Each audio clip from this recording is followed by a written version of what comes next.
October 29 புதன்கிழமை. யோவான் ஸ்நானன்.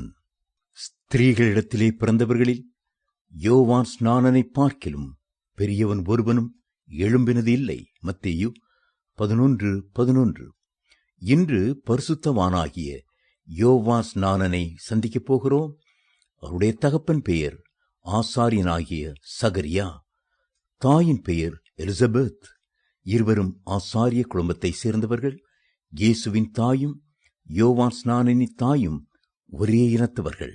இவருடைய பிறப்பு ஒரு தேவதூதனால் முன்னறிவிக்கப்பட்டது. இவர் பிறந்த நாள் தொடங்கி நசரேய பொருத்தனைக்குட்பட்டவராயிருந்தார். இவர் வளர்ந்த பின் வனாந்திரங்களில் தங்கியிருந்தார். ஒட்டகமயிர் உடையை தரித்தவராகவும் வெட்டுக்கிளியையும் காட்டுத் தேனையும் போசிக்கிறவராகவும் இருந்தார். இவர் உடையிலும் உணவிலும் கட்டுப்பாடும் பிரதிஷ்டையும் இருந்தது.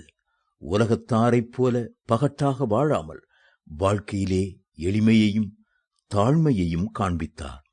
உலகத்தோடு ஒத்து வாழவில்லை. உலக ஜனங்களை பிரியப்படுத்தி ஊழியம் செய்யவும் இல்லை.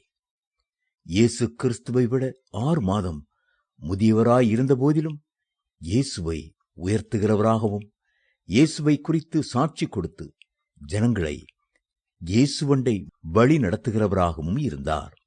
அவர் பெருகவும் நான் சிறுகவும் வேண்டும். யோவான் 3:30 என்பதே யோவான் ஸ்நானனின் குறிக்கோளாயிருந்தது.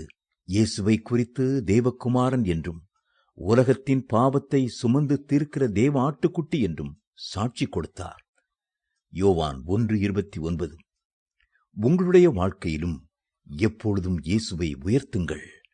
யோவான் ஸ்நானனைப் போல உங்களை தாழ்த்தி கர்த்தருடைய நாமத்தை உயர்த்துங்கள்.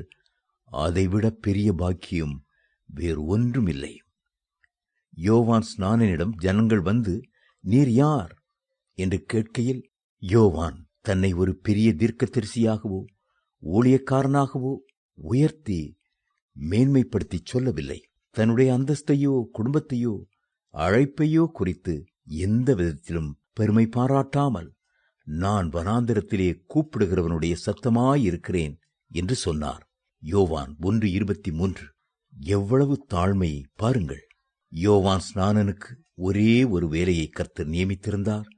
அது ஜனங்களுக்கு ஞான ஸ்நானம் கொடுப்பதாகும். மனம் திரும்புவதற்கென்றும் பாவ மன்னிப்புக்கென்றும் யோர்தான் நதியிலே ஞான ஸ்நானம் கொடுத்து வந்தார். அந்த ஒரு கடமையில் அவர் உண்மையும் உத்தமமுமாயிருந்தார். ஆகவே தேவகுமாரனாகிய இயேசு கிறிஸ்துவும் கூட தன்னை தாழ்த்தி யோவான் ஸ்நானனின் கைகளிலே ஞானஸ்நானம் பெற்றார்.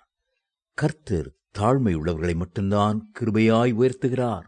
நீங்கள் கர்த்தருக்கு முன்பாகவும் ஊழியக்காரர்களுக்கு முன்பாகவும் மனத்தாழ்மையோடு நிற்பீர்களானால் கர்த்தர் உங்களை நிச்சயமாகவே உயர்த்தி ஆசீர்வதிப்பார். தேவ பிள்ளைகளே, இந்த உலகத்தில் நமக்கு மேன்மை பாராட்ட ஒன்றுமே இல்லை. கர்த்தரை குறித்தே மேன்மை பாராட்டுவோமாக. யோவான் ஸ்நானன் யூதேயாவின் வனாந்திரத்தில் வந்து, மனம் திரும்புங்கள், பரலோக ராஜ்யம் சமீபித்திருக்கிறது என்று பிரசங்கம் பண்ணினான். மத்தேயு 3:1-2.